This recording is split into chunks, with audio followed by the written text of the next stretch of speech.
शांति। आज बाबा के 14 अक्टूबर 2020 के साकार मधुर महावाक्य हैं। आज के महावाक्यों में बाबा ने विशेष हम सबको आत्म अभिमानी बनने की बात कही कि इस संगम युग पर आप बच्चों को ये मेहनत करनी है आत्म अभिमानी बनने की। अन्य किसी युग में ये मेहनत नहीं करनी होती है। हमें ध्यान से समझना है इस चीज को कि न केवल हमें जानना है कि मैं आत्मा हूँ, बल्कि इसको महसूस करना है कि मैं देह से न्यारी शक्तिशाली आत्मा हूँ। जितना जितना हम ये अभ्यास करेंगे उतना बाबा की याद रहेगी, बुद्धि पवित्र होती जाएगी। बाबा ने का गायन है ना, चढ़े तो चाखे बैकुंठ रस, गिरे तो चकनाचूर। इसी समय आप बच्चे जब आपकी बुद्धि पावन बन जाती है, यहाँ पर ही संगम पर ही आप बहुत अच्छे अतीन्द्रिय सुख का अनुभव करते हो, स्वर्ग के सुखों का आस्वादन करते हो। और जब बाबा को भूल जाते हैं तो माया घेर लेती है, माया परेशान करती है।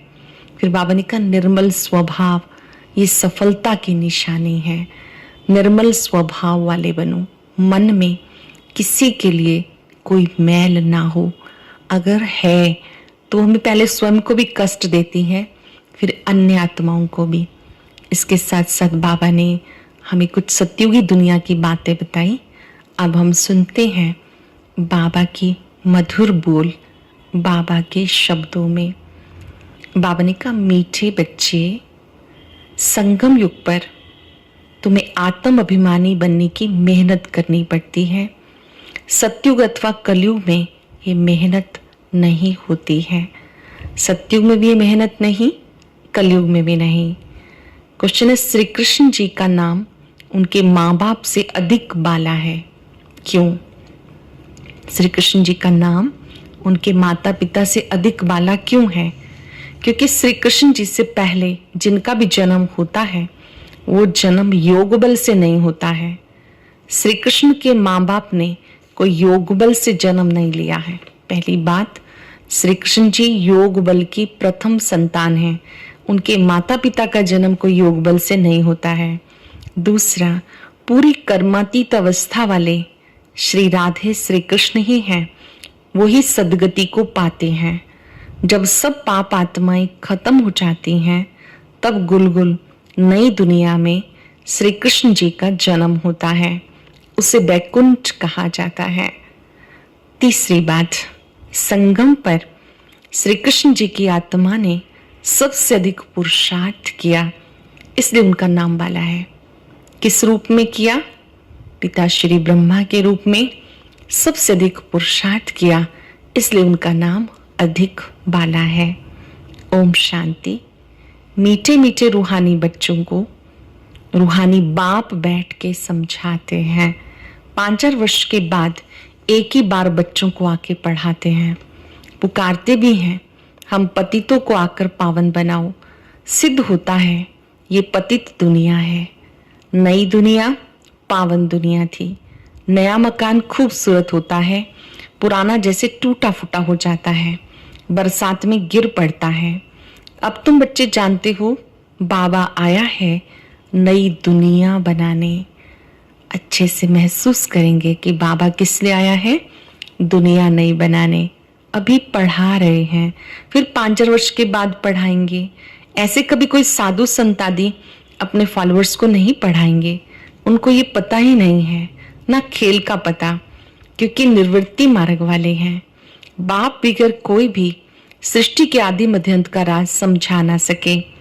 बाबा ने कहा वो तो परिवार में छोड़ के चले जाते हैं, उनका निर्वृत्ति मार्ग है, हमारा प्रवृत्ति मार्ग है।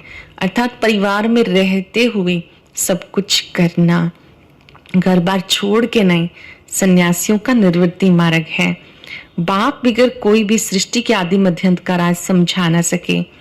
आत्म अभिमानी बनने में बच्चों को मेहनत होती है, क्योंकि आधा कल्प से तुम कभी आत्म अभिमानी बने नहीं हो। अब बाबा कहते अपने को आत्मा समझो। ऐसे नहीं कि आत्मा सो परमात्मा, नहीं, अपने को आत्मा समझ परम पिता परमात्मा को याद करना है। याद की यात्रा मुख्य है जिससे तुम पतित से पावन बनते हो। याद की यात्रा मुख्य है, इसी से हम पतित से पावन बनते हैं। इसमें कोई स्थूल बात नहीं, कोई नाक का नादी नहीं बंद करना। मूल बात है अपने को आत्मा समझ, बाप को याद करना। तुम आधा कल्प से हिरे हुए हो देह अभिमान में रहने के। द्वापर कलयुग से देह अभिमान में रहे। पहले अपने को आत्मा समझेंगे तब बाबा को याद कर सकेंगे। भक्ति में बाबा बाबा कहते आए। बच्चे जानते सतयुग में एक ही लौकिक बाप है, वहां पारलौकिक बाप को याद नहीं करते क्योंकि सुख है। भक्ति मार्ग में फिर दो बाप बन जाते हैं, लौकिक और पारलौकिक।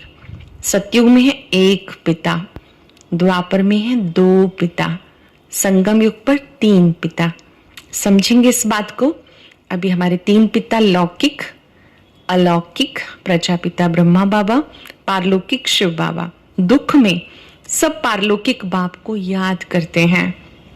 सतयुग में भक्ति होती नहीं, वहां तो है ही ज्ञान के प्रारब्ध।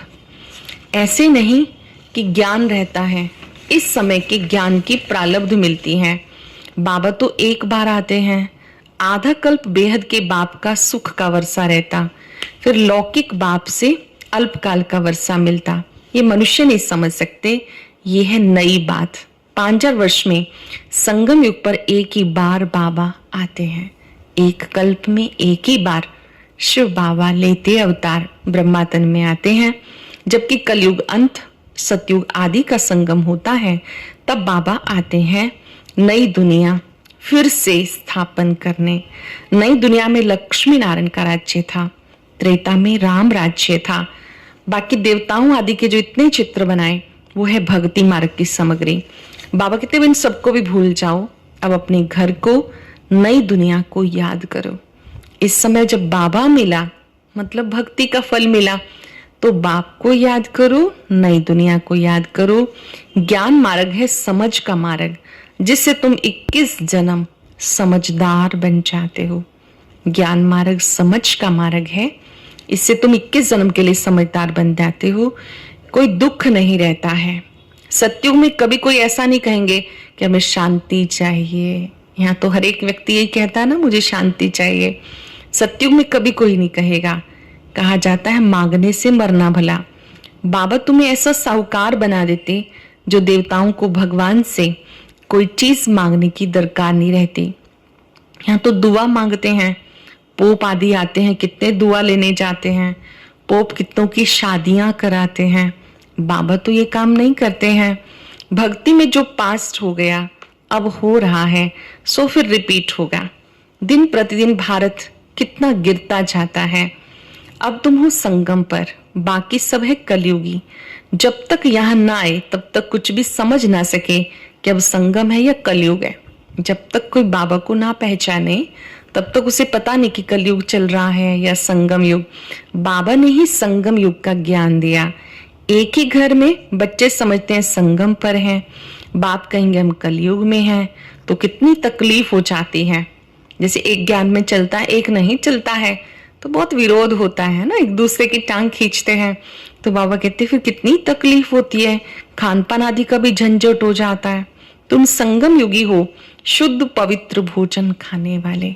हम संगम युगी शुद्ध पवित्र भोजन खाने वाले। हम सबकी पहचान है शुद्ध सात्विक भोजन। देवताएं कभी प्याज आदि थोड़े ही खाते हैं। इन देवताओं को कहा जाता निर्विकारी। भक्ति मार्ग में सब तमो प्रधान बन गए। अब बाबा कहते सतो प्रधान बनो।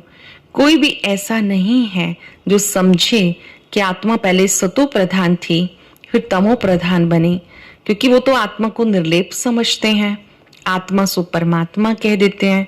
बाबा ने क्या समझाया, अच्छा बुरा हर कर्म का प्रभाव पड़ता है, तभी तो कहते पुण्य आत्मा पाप आत्मा। तो आत्मा निर्लेप नहीं। इसी तरह से आत्मा सो परमात्मा नहीं, आत्मा का पिता है परमात्मा। बाबा कहते ज्ञान सागर मैं हूं। जो इस देवी देवता धर्म के होंगे वो सब आकर फिर से अपना वर्षा लेंगे। जो देवकुल की आत्माएं हैं वो आएंगी, वर्षा लेंगी। अभी सैपलिंग लग रहा है, तुम समझ जाएंगे ये इतना ऊंच पद पाने लायक नहीं है। घर में जाके शादियां आती करते, छीछी होते रहते तो समझाया जाता ऊंच पद पा नहीं सकते, ये राजाई स्थापन हो रही है। बाबा कहते मैं तुम्हें राजाओं का राजा बनाता हूं तो प्रजा जरूर बनानी है। बाबा राजाओं का राजा बनाते हैं इसलिए प्रजा जरूर बनानी है, नहीं तो राज्य कैसे पाएंगे। ये गीता के अक्षर है ना, इसे कहा जाता गीता का युग। संगम युग क्या है? गीता ज्ञान प्राप्त करने का युग। बाबा की मुरली सच्ची गीता है जो हम सब सुन रहे हैं, राजयोग सीख रहे हैं। जानते हो आदि सनातन देवी देवता धर्म का फाउंडेशन लग रहा है। श्री कृष्ण का नाम बहुत बाला है, उनके माँ बाप का इतना बाला नहीं है। श्री कृष्ण जी से पहले जिनका जन्म होता है वो योग बल से जन्म नहीं कहेंगे। ऐसे नहीं कि श्री कृष्ण के माँ बाप ने योग बल से जन्म लिया, नहीं। अगर ऐसा होता तो उनका भी नाम बाला होता। सिद्ध होता है उनके माँ बाप ने इतना पुरुषार्थ नहीं किया जितना श्री कृष्ण जी ने किया। ये बातें आगे चलकर समझते जाएंगे। पूरी कर्मातीत अवस्था वाले श्री राधे श्री कृष्ण ही हैं, वही सदगति में आते हैं। दुनिया में बहुत से लोग श्री कृष्ण जी की पूजा करते हैं, श्री राधे जी की पूजा करते हैं, पर उन्हें मालूम नहीं कि वो दुनिया आने वाली है। हम भी उनके संग खेल सकते हैं, खा सकते हैं, उसके लिए तो योग सीखना होगा। राजयोग के द्वारा ही हम उस दुनिया में जा सकते हैं। बाबा ने कहा श्री कृष्ण श्री राधे पूरी कर्मातीत अवस्था वाले हैं, वही सदगति में आते हैं। पाप आत्माएं सब खत्म हो जाती हैं, तब उनका जन्म होता है, फिर कहेंगे पावन दुनिया। इसलिए श्री कृष्ण जी का नाम बाला है। माँ बाप का इतना नहीं, आगे चल तुम्हें साक्षात्कार होगा। टाइम तो पड़ा है, तुम किसी को भी समझा सकते हो। हम ये बनने के लिए पढ़ रहे हैं, अपना लक्ष्य आप दिखाते हुए कह सकते हो हम ऐसा बनने के लिए पढ़ रहे हैं। विश्व में इनका राज्य स्थापन हो रहा है, हमारे लिए नई दुनिया चाहिए। अब तुम्हें दैवी संप्रदाय नहीं कहेंगे, तुम ब्राह्मण संप्रदाय हो। अभी हम ब्राह्मण हैं, सतयुग में बनेंगे दैवी संप्रदाय, देवता बनने वाले हो। दैवी संप्रदाय बन जाएंगे, फिर तुम्हारी आत्मा और शरीर दोनों स्वच्छ होंगे। अब तुम संगम युगी पुरुषोत्तम बनने वाले हो। ये सारी मेहनत की बात है। याद से विकर्मा जीत बनना है, बाबा की याद से विकर्मों को जीतने वाले बनना है। तुम खुद कहते हो याद घड़ी घड़ी भूल जाती है। बाबा पिकनिक पर बैठते हैं तो बाबा को ख्याल रहता है, हम याद में नहीं रहेंगे तो बाबा क्या कहेंगे। ब्रह्मा बाबा अपना अनुभव शेयर कर रहे हैं, बच्चों के साथ बैठते हैं, बातचीत कर रहे हैं, कुछ खा पी रहे हैं, पिकनिक मना रहे हैं, तो बाबा कहते हैं मैं सोच रहा हूँ अगर मैं बाबा को याद नहीं करूंगा तो शिव बाबा क्या कहेंगे। इसलिए बाबा कहते तुम याद में बैठ के पिकनिक करो, छुट्टी है बाबा की, आप खूब पिकनिक करो, बाबा की याद में घूमो फिरो, लेकिन बाबा की याद में कर्म करते माशूक को याद करो तो भी कर्म विनाश होंगे। इसमें मेहनत है। याद से आत्मा पवित्र होगी, अविनाशी ज्ञान धन भी जमा होगा। याद से आत्मा पवित्र होगी, अविनाशी ज्ञान धन जमा होगा। फिर अगर अपवित्र बन जाते हैं तो सारा ज्ञान बह जाता है। पवित्रता मुख्य है। बाप तो अच्छी अच्छी बात समझाते, ये सृष्टि के आदि मध्य अंत का ज्ञान किसी में नहीं है। सारे जो भी सत्संग आदि हैं वो भक्ति मार्ग के हैं।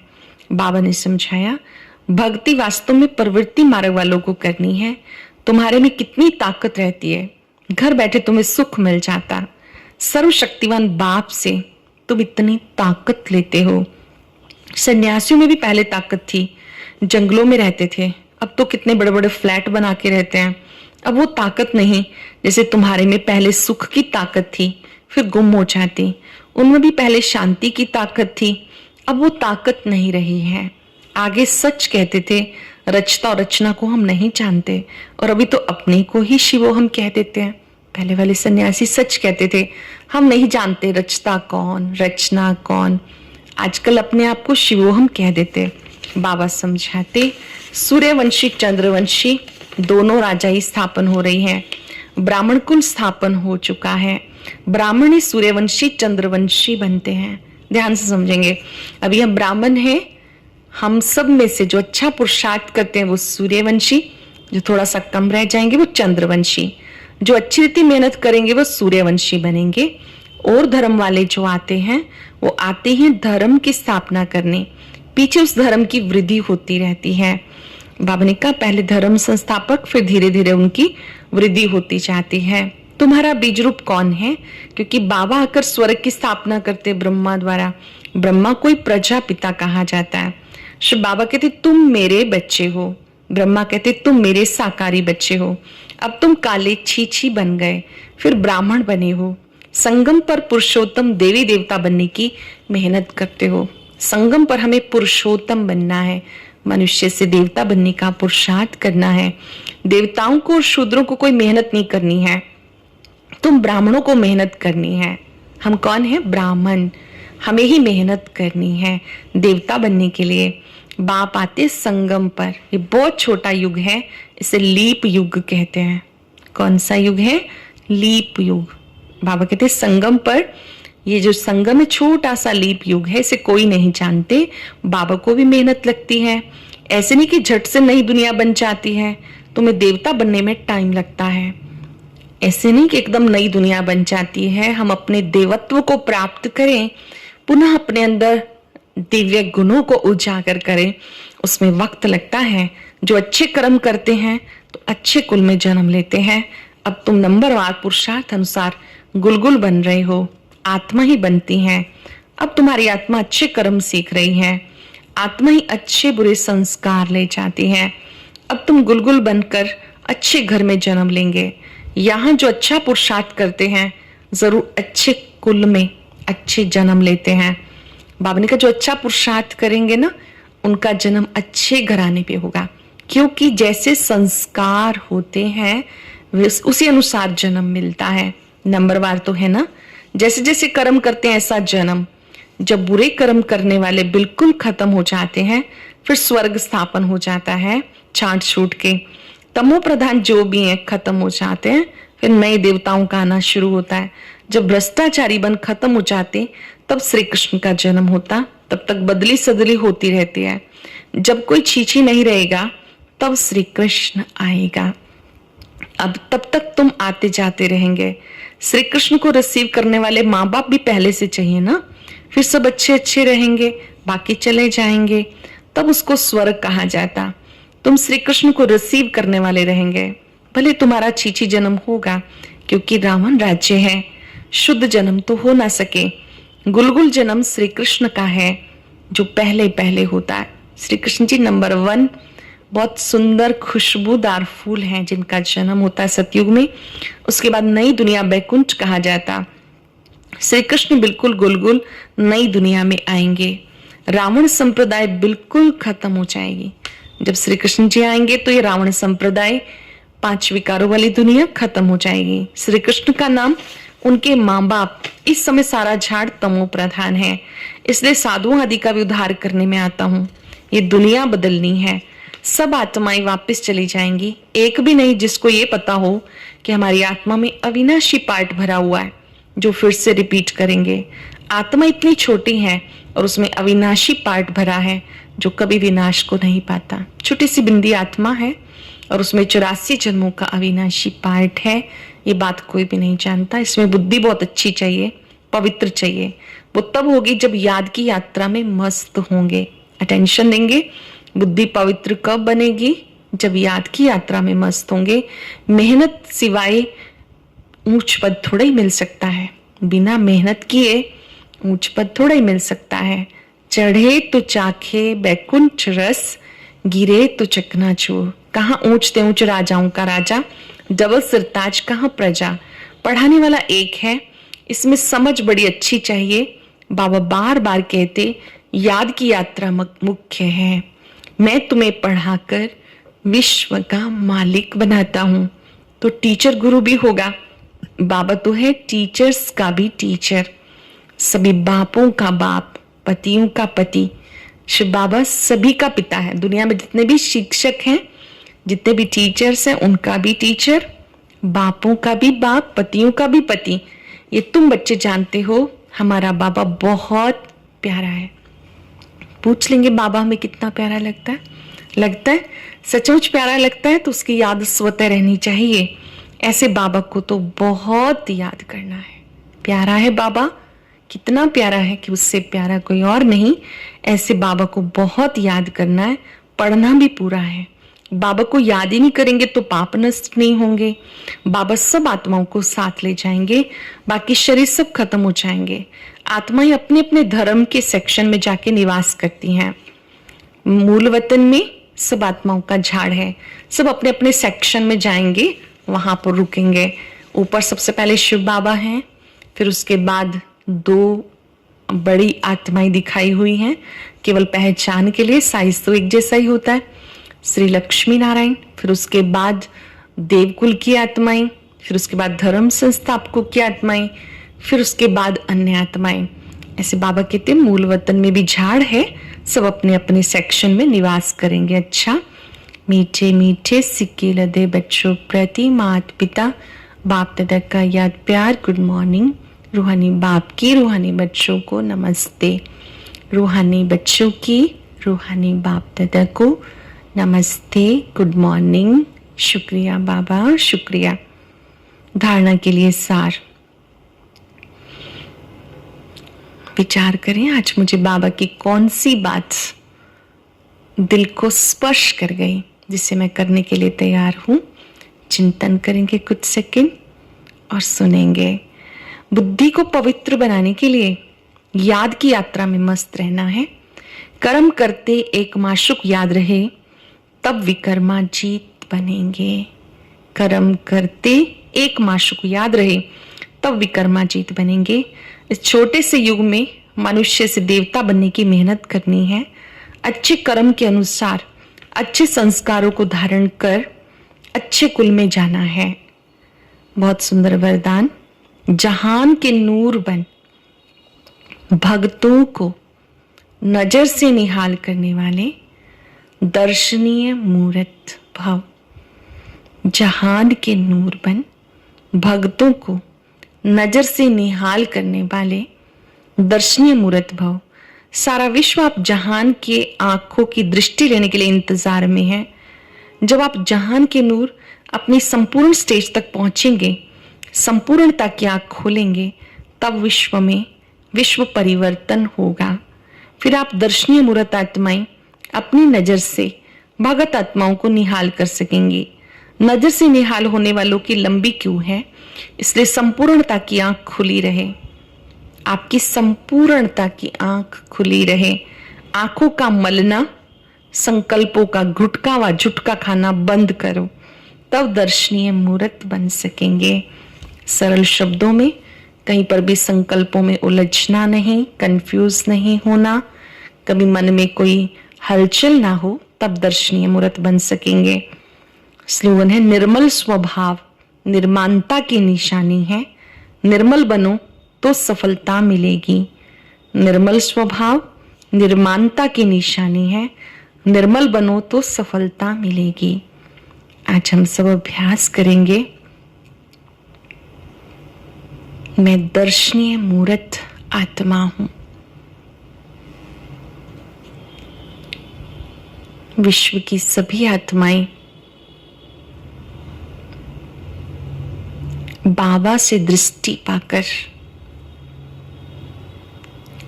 नजर से निहाल हो जाएं।